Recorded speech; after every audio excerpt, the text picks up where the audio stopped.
ሰላም ክቡራት ተኸታተልቲ ሄለን ታይምስ ከመይ ትኾኑ እንሆ ንሎሚ ቀሪብና ልኩም ዘለና መደብ ብዛዕባ ሓፂር ታሪክ ህይወት ሮናልዶ ናዛሪዮ እዩ ዝድህስስ እሞ ክትከታተሉና ብኽብሪ ንዕድም።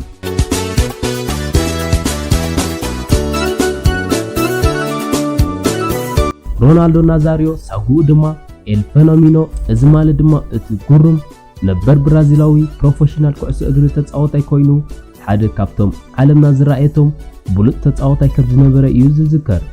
ሙሉእ ስሙ ሮናልዶ ሉዊስ ናዛሪዮ ደ ሊማ ብ18 መስከረም 1976 ኣብ ሪዮ ዲ ጄኔሮ ብራዚል ተወሊዱ። መበል ሳልሳይ ውላድ ወላዲኡ ኔልዮ ናዛሪዮ ደ ሊማ ከምኡውን ወላዲቱ ሶኒያ ዶስ ሳንቶስ ባራታ ከም ዝነበረ ይፍለጥ። ሮናልዶ ወዲ 11 ዓመት ከሎ ወለዱ ተፈላለዩ። ነዊሕ ከይጸንሐ ኸኣ ትምህርቱ ኣቋሪጹ ናይ ኩዕሶ እግሪ ሕልሙ ክስዕብ ወሲኑ። ከም መብዛሕትኦም ናይ ቁልዕነት ዕሩኽቱ ሮናልዶ ኣብ ጎደናታት ጎረባብቱ ጥራይ እግሩ ክጻወት ጀሚሩ።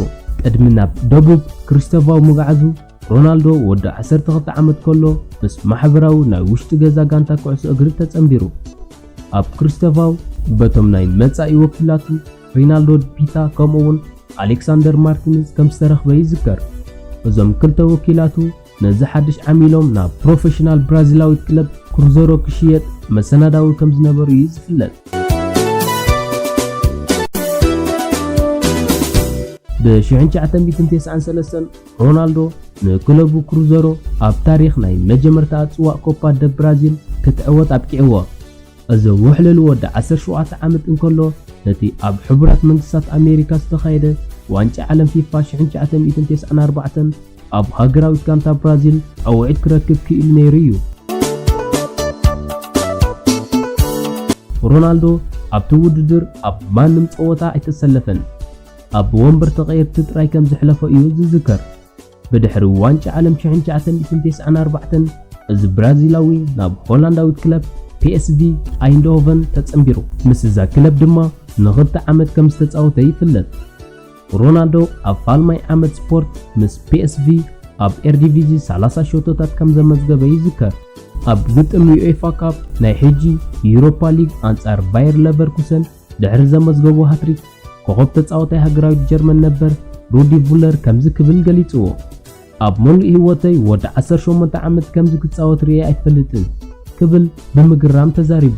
ምስ PSV ሮናልዶ ኣብ 1996 ተዓዋቲ ጽዋዕ ዳች ከምኡውን ኣብ 1995 ዝለዓለ ኣመዝጋቢ ሾቶ ሊግ ኤርዲቪዚ ክኸውን ክኢሉ እዩ።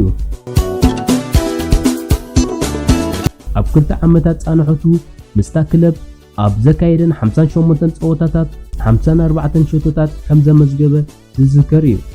ጸኒሕ ድማ ኣብ ዓመተ ስፖርት 1996-1997 ብ$19.5 ሚልዮን ኣብቲ ግዜቲ ናይ ዓለምና ክብረ ወሰን ክፍሊት ካብ PSV ናብ ባርሴሎና ተጸምቢሩ።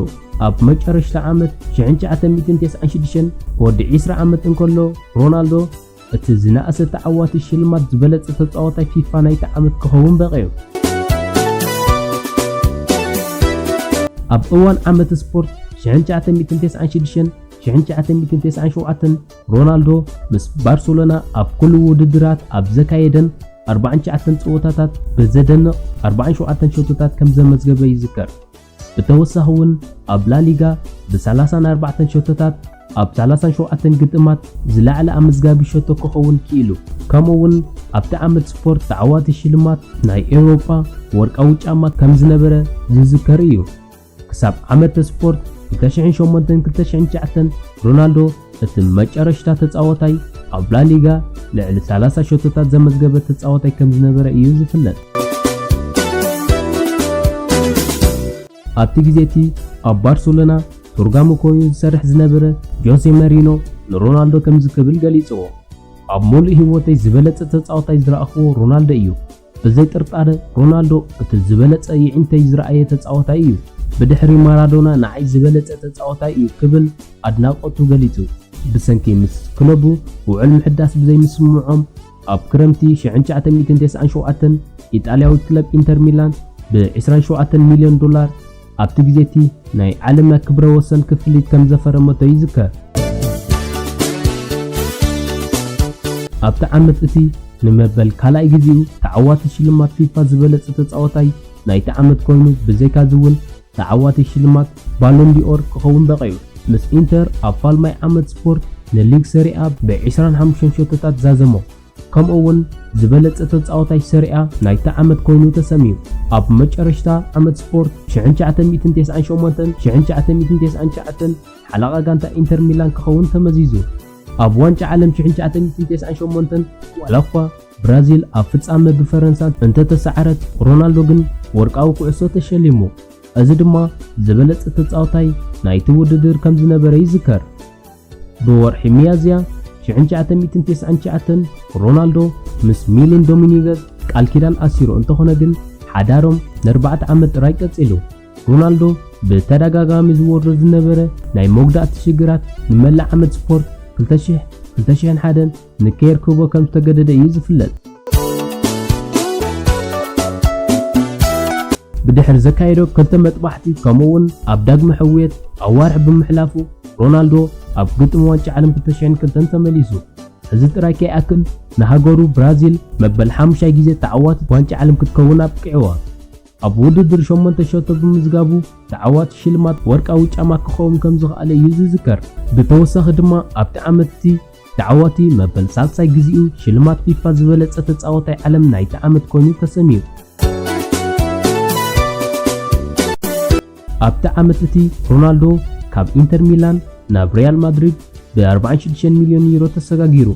ድሕሪ ምስግጋሩ ኣብታ መጀመርታ መዓልቲ ናይ ማልያ መሸጣ ክብረ ወሰን ክሰብሮ ተራእዩ።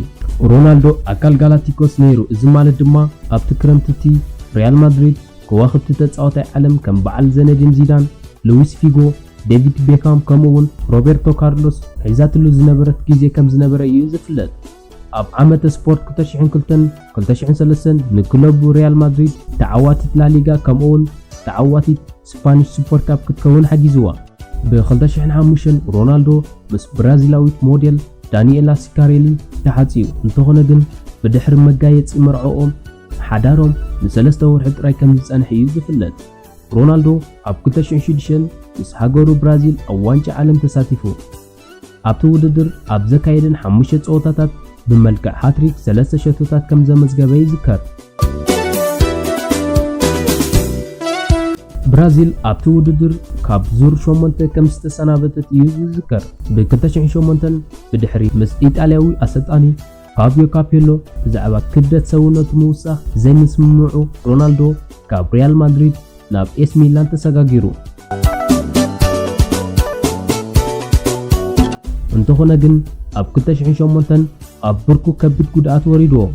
ከምኡውን ሚላን ድሕሪ ዓመት ስፖርት ውዕሉ ከም ዘይሕደሰትሉ ይዝከር። ኮይኑ ድማ ጉዕዞ ሮናልዶ ኣብ ኤውሮጳ ኣብ ዘኣኽቲሙ። ሮናልዶ ኣብ ዝሓለፈ 10 ዓመታት ብዙሕ ዓወታት እኳ እንተመዝገበ እንተኾነ ግን ኣብ ናይ ክለባት ህይወቱ ጽዋዕ ቻምፒየንስ ሊግ ከም ዘይተዓወተ እዩ ዝፍለጥ።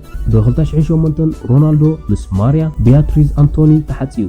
ካብኣ ድማ 4 ውላድ ከም ዘለዎ እዩ ዝፍለጥ።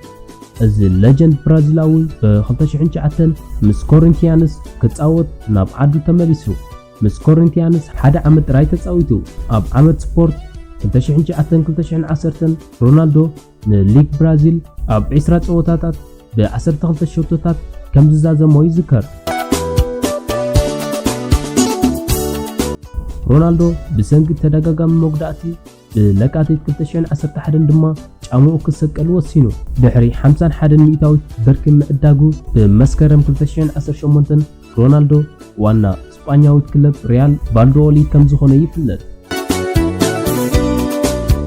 እምበኣርከስ ክቡራ ተኸታተልትና ንሎሚ ቀሪብናዮ ዝነበርና ሓፂር ታሪክ ህይወት ሮናልዶ ናዛሪዮ ነዚ ይመስል።